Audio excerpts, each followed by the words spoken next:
Let's say you have a really great image, but the background's a bit distracting. So if we look in the background of this, we see the bars of the enclosure. And so we want to try to make that less noticeable.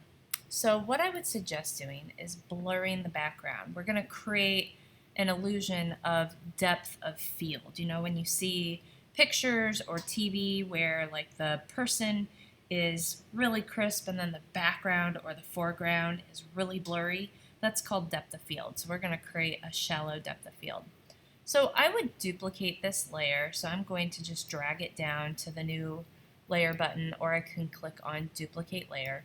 And I'm going to make my adjustments to this.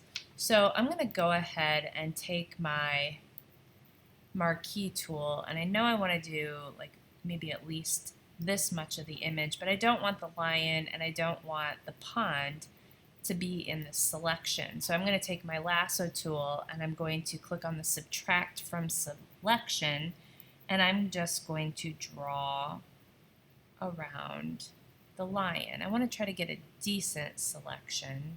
It's not going to be perfect, but we're going to feather the edge a little bit to this as well. So just going across, and if you make mistakes, don't worry, we'll fix it. Come in here and finish our selection. So that looks pretty good. It looks like I kind of got this part. I could do a little bit better here. Maybe do a little bit better. And I would zoom in on this as well, so I know I got a really good selection on that, but that's not too bad. And I'm going to go around the edge of this. And you don't have to use your lasso tool. There might be another selection tool that would work better for this. I'm going to just come around and then just come down here and end at the start of here. So that looks pretty good. Maybe right here I could fix this just a little bit. Oops, wrong way. I want to add to my selection. There we go. That looks pretty good. And then what I'm going to do is I'm going to blur that edge because I don't want a really hard edge on there. So I'm going to go up to Select, Modify, Feather. And I'm going to just use 10 pixels. You might have to play around with that a little bit to see what's going to work best. You are not going to notice a difference in your selection. You're only going to notice a difference when you apply the effect. So now I'm going to go up to Filter, Blur, and we have a lot of different blurs that you can experiment with. I'm just going to use Gaussian blur for this demonstration.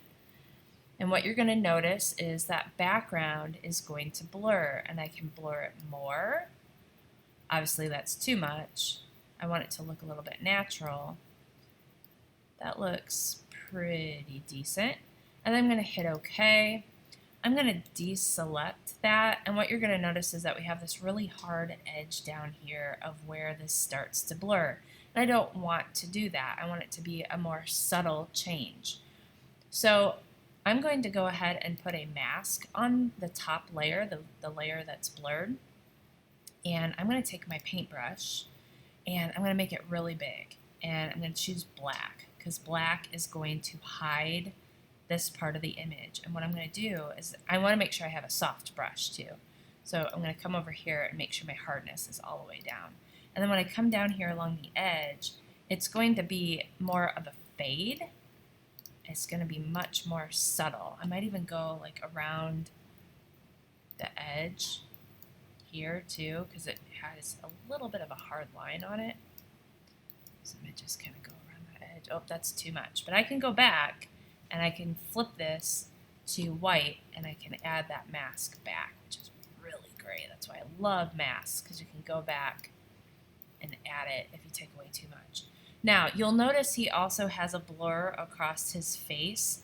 That's from the bar. It's just a really, really blurry bar.